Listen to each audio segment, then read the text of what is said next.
সারা দেশ থেকে আসা বিএনপির থানা, উপজেলা, জেলা ও পৌর মহানগর নেতাদের মধ্যে সংসদ ভবনের এলডি হল প্রাঙ্গণ উৎসব মুখর। এর মধ্যে মঞ্চ থেকে ঘোষণা আসে, বর্ধিত সভার প্রধান অতিথি BNP chairperson Begum Khaleda Zia. London থেকে অনলাইনে তিনি যুক্ত হওয়ায় উৎফুল্ল হন নেতাকর্মীরা।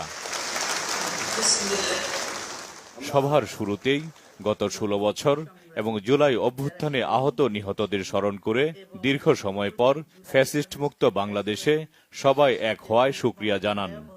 দীর্ঘ ফ্যাসিবাদী বিরোধী সংগ্রামে যারা শহীদ হয়েছেন এবং সম্প্রতি জুলাই আগস্টের ফ্যাসিবাদী শাসকদের নির্মম ভয়াবহ দমন নীতির কারণে গণহত্যায় যারা শহীদ হয়েছেন তাদের প্রতি আমি শ্রদ্ধা জানাচ্ছি।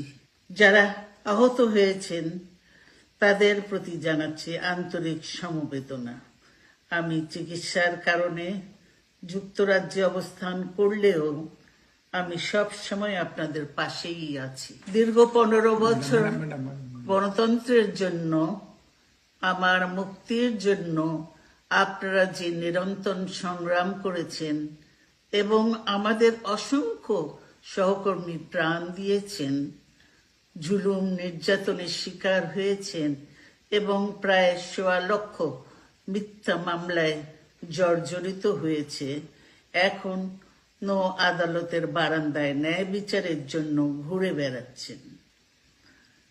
আপনাদের এ ত্যাগ শুধু দল নয়, জাতি চিরকাল স্মরণ রাখবে।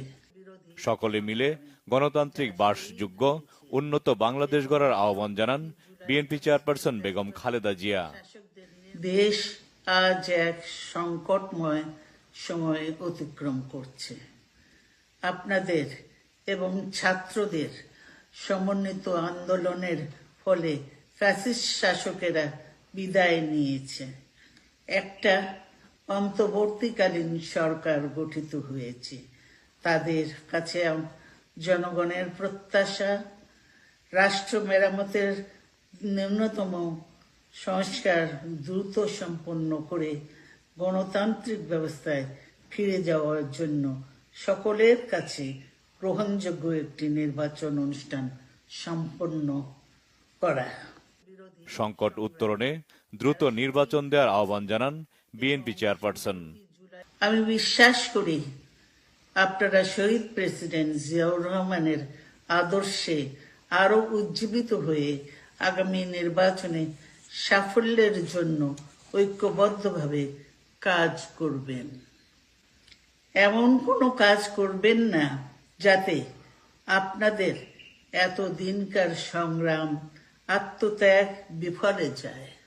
বাংলাদেশের সর্বস্তরের মানুষ, বিশেষ করে তরুণ সমাজ আজ এক ইতিবাচক গণতান্ত্রিক পরিবর্তনের জন্য উন্মুখ হয়ে আছে।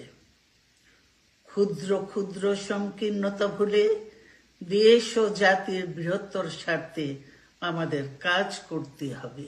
এখনো ফ্যাসিস্টদের দোসররা এবং বাংলাদেশের শত্রুরা গণ অভ্যুত্থানের মাধ্যমে প্রাপ্ত অর্জনকে নস্যাৎ করার জন্য গভীর চক্রান্তে লিপ্ত রয়েছে।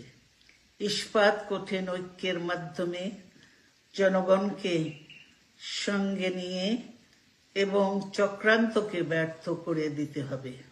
আগামী দিনে গণতান্ত্রিক, সুখী, সমৃদ্ধ বাংলাদেশ গড়ে তুলতে সবাইকে ঐক্যবদ্ধভাবে কাজ করার আহ্বান জানান বিএনপি চেয়ারপারসন বেগম খালেদা।